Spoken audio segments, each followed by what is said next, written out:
आज ही Doubtnut app download करें। Doubtnut पर होगा अब आपके सभी मैथ्स, केमिस्ट्री, फिजिक्स और बायोलॉजी डाउट्स का सफाया। बस अपने क्वेश्चन की फोटो खींचो, उसे क्रॉप करो और तुरंत वीडियो सोल्यूशन पाओ। Download now. Question is given as what is the angle of friction if the coefficient of friction between the two surfaces is 0.5. Okay friends, तो यहाँ पे हमको ऑप्शंस दिए हुए हैं और हमको ऑप्शंस में से देख के बताना है कि इसमें अगर एंगल ऑफ फ्रिक्शन क्या होगा अगर दोनों सरफेसों के बीच कोफिशिएंट ऑफ फ्रिक्शन हमको 0.25 गिवन है। ओके, सो गिवन डेटा हम पहले लिख लेते हैं। हमको सिर्फ म्यू का वैल्यू दिया हुआ है, ठीक है। कोफिशिएंट ऑफ फ्रिक्शन दिया हुआ है जिसका वैल्यू है 0.25। अब हम क्या जानते हैं, म्यू इक्वल टू होता है tan थीटा के इक्वल, जहाँ थीटा क्या है, एंगल ऑफ फ्रिक्शन है। चलिए इसको बेसिक से समझते हैं। अच्छे से समझने के लिए हम अज्यूम करते हैं कि एक सरफेस पे ब्लॉक रखा हुआ है, ठीक है। तो पहले सरफेस प्रिपेयर कर लेते हैं। ये सरफेस है और यहाँ पर एक ब्लॉक रखा हुआ है कोई भी m मास वाला, ठीक है, कुछ इस तरीके से, ठीक। अब ये ब्लॉक का वेट जो है वो डाउनवर्ड एक्ट करेगा, ठीक है। तो डाउनवर्ड एक्ट करेगा, उस वेट का वैल्यू क्या हो जाएगा, मास यानी कि m into acceleration, acceleration due to gravity, क्योंकि वर्टिकली डाउनवर्ड फोर्स है। ओके फ्रेंड्स, ऊपर पे फोर्स लगेगा, जो सरफेस है वो ब्लॉक पे फोर्स लगाएगा, रिएक्शन फोर्स, जिसको हम बोल सकते हैं नॉर्मल फोर्स। ओके, फ्रिक्शन के केस में। सो यहाँ नॉर्मल फोर्स है जिसको हम n से डिनोट करते हैं, वो लगेगा। लेकिन जो फ्रिक्शन फोर्स रहता है वो मूवमेंट के जस्ट अपोजिट डायरेक्शन पे लगता है। अब हम सपोज करते हैं कि हम इस डायरेक्शन पे फोर्स लगा रहे हैं, यानी कि मूवमेंट हमको इस डायरेक्शन पे चाहिए। तो फ्रिक्शन फोर्स इसके अपोजिट डायरेक्शन पे सरफेस पे वर्क करेगा। कुछ इस तरीके से हम उसको डायग्राम में शो कर सकते हैं, ठीक है। ये रहेगा फ्रिक्शन फोर्स।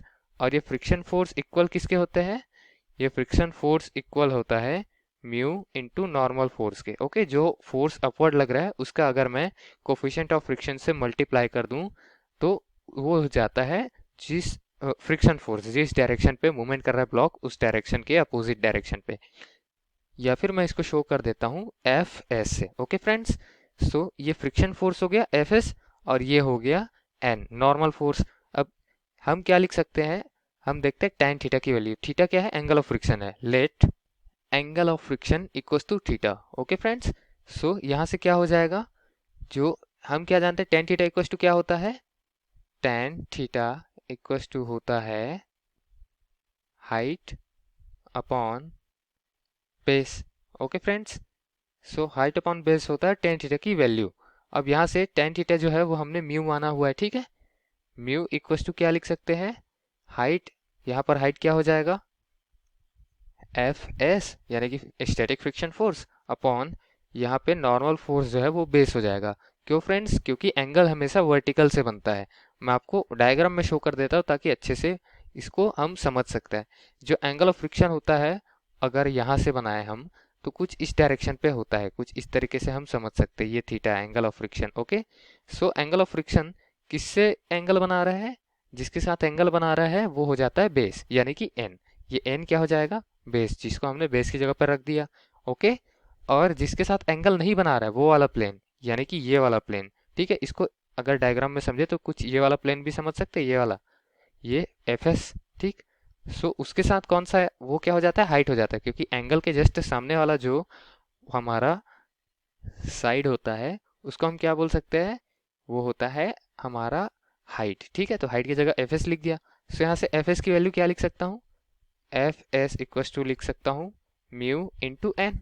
ओके, सो यहीं से एफ एस की जगह हम म्यू एन लिखते हैं। ओके फ्रेंड्स, अब मैंने इतना डिराइव कर दिया है तो हम इसमें ले लेते हैं tan थीटा की वैल्यू जो है वो म्यू के इक्वल है। ओके, कैसे, क्योंकि mu equals to F S by N है। डायग्राम में देखिए एफ एस बाय एन करेंगे तो ये क्या हो जाएगा इस थीटा के लिए, एफ एस को मैं वापस ऐसा शो कर देता हूँ बाय एन, यानी कि हो जाएगा height upon base. So F S upon N की वैल्यू क्या आ जाएगी, tan थीटा।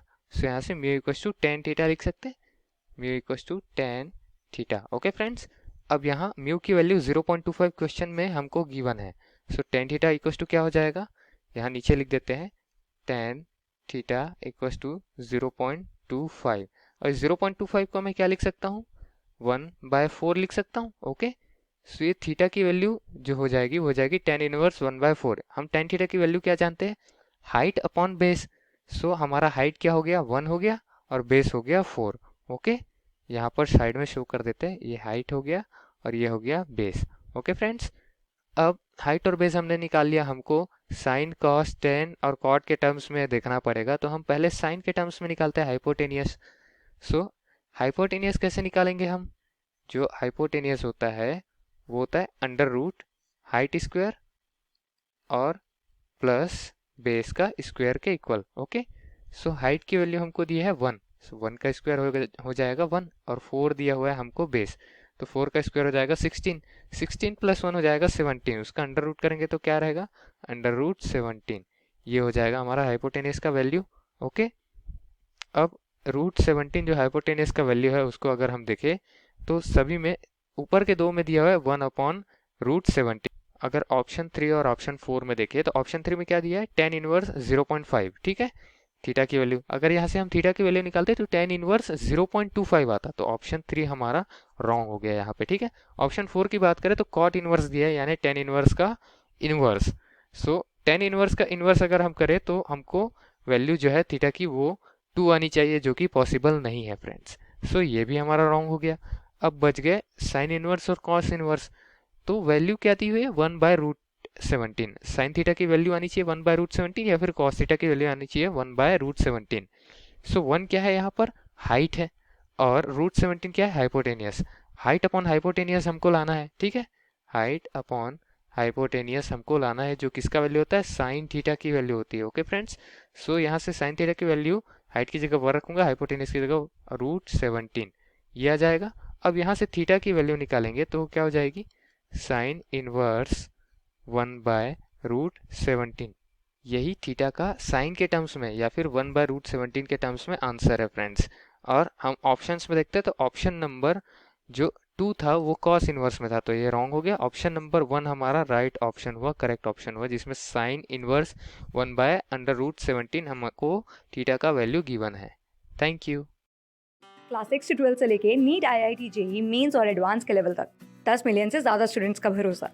आज ही डाउनलोड करें डाउटनेट ऐप या व्हाट्सएप कीजिए अपने डाउट्स 8400 400 400 पर।